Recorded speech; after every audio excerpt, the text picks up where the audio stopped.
Melawan mitos part 3. Batuk yang dianggap batuk biasa ternyata batuk flek paru. Yang pertama, kalau anak batuk di malam hari itu tandanya wajar. Mitos ya.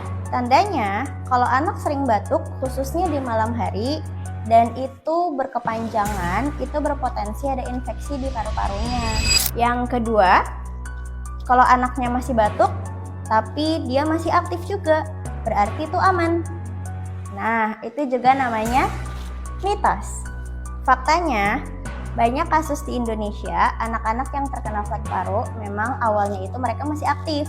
Namun jangan disepelekan, meskipun aktif, tapi bakteri yang ada di paru-paru itu sebenarnya sedang berkembang loh. Yang ketiga, kalau anak batuk terus, gak usah ribet-ribet dibawa ke dokter. Cukup kasih penanganan tradisional aja, atau enggak pakai obat warung. Nah, itu juga namanya faktanya kalau anak batuknya udah lebih dari 2 minggu, itu kita nggak bisa ya kasih sembarang obat buat anak, apalagi obat dari warung tanpa dosis.